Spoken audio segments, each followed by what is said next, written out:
So I'm joined by Steph, who is the director of the LGBT Centre in Birmingham. Steph, thank you very much for joining us today. That's no problem. Can you tell me a little bit about the centre and why it was originally set up? Okay, yes.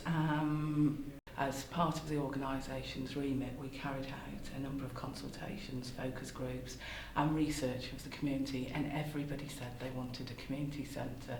At the same time, research was indicating high levels of health disparities within the LGBT community, higher rates of mental health, higher rates of smoking, alcohol misuse, substance misuse, failure to access screening programmes.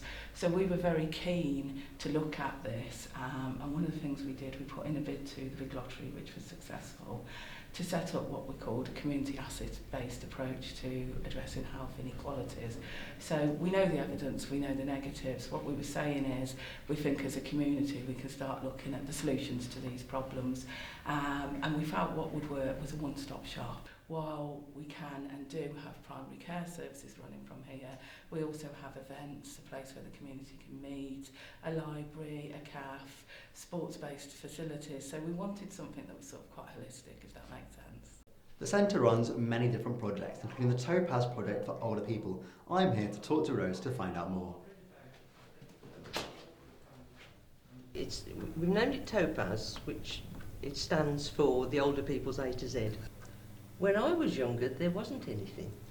And I think part of my reason for being so passionate about the job is actually recognising the difference as you get older. We have two parts to Topaz. Myself, I'm the befriending coordinator.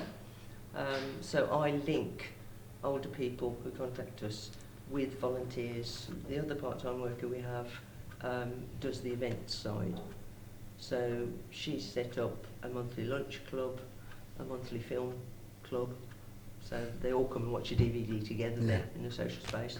Usually with the lunch clubs, we have organised a talk, or we've had gay bingo, which is fun, with a drag queen calling the numbers. So sounds great. It's hysterical, yeah.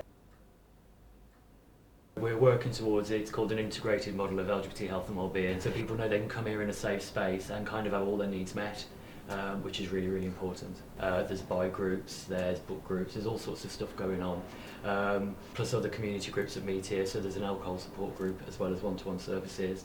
And part of the integrated thing as well is to look at people holistically, so and things that can also have a massive impact on their well-being. So things like physical activity, so you saw the basement space, and we have Pilates, yoga, meditations coming as well, circuit training as well for more high impact.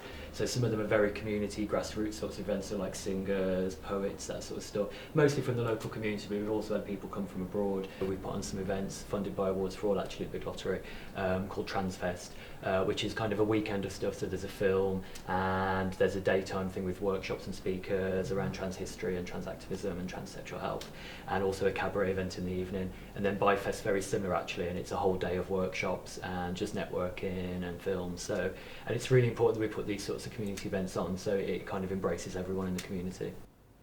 Community can be very important to people who are lesbian, gay, bisexual and transgender. One of the things that was really quite important to us, and some people did question it, was location and venue.